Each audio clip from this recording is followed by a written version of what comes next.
దొంగలకి హక్కులు ఉంటాయి, రౌడీలకి హక్కులు ఉంటాయి, అరాచక శక్తులకి హక్కులు ఉంటాయి. డబ్బులు ఉంటే చాలు. మనం వాదనలో సరిగ్గా వినిపించగలిగినటువంటి లాయర్లకి డబ్బులు పెట్టుకోగలిగితే మనం ఎంత దర్జాగా సాగచ్చనడానికి సాక్ష్యం ఇది. ఢిల్లీలో ఒక భారీ పెళ్లి జరిగింది. ఢిల్లీలోని ద్వారకా సెక్టర్ 3లో ఉన్న సంతోష్ గార్డెన్స్లో మంగళవారం జరిగిన పెళ్లి. దీంట్లో స్పెషల్ ఏంటంటే వరుడు హర్యానాకు చెందిన గ్యాంగ్స్టర్ సందీప్ అలియాస్ కాలా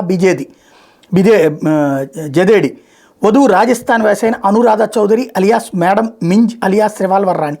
తిహార్ జైలుకి 7 కిలోమీటర్ల దూరం ఉన్న ఆ కళ్యాణ వేదిక పరిసర ప్రాంతం అంతా 250 మందికి పైగా ఢిల్లీ పోలీసులు కట్టుదిట్టమైన భద్రత ఏర్పాటు చేశారు.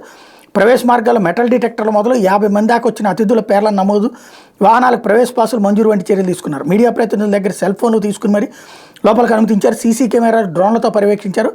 ఉదయం 10:15కి సందీప్ పోలీస్ వ్యాన్లో తిహార్ జైలు నుంచి పండపానికి చేరుకుంటే ఆ తర్వాత పెళ్లి క్రతువు మొదలైంది. పెళ్లి కోసం కోర్టు సందీప్కి 6 గంటల పేరోలు ఇచ్చింది. పెళ్లి ప్రక్రియ ముగిగానే సాయంత్రం 3:50కి పోలీస్ వ్యాన్ సందీప్ని తీసుకుని మళ్ళీ తిహార్ జైలుకి బయలుదేరి తామిద్దరం నేర మార్గాన్ని విడిచిపెట్టి సాధారణ జీవితం గడుపుతామని అనురాధ చెప్పుకొచ్చారు.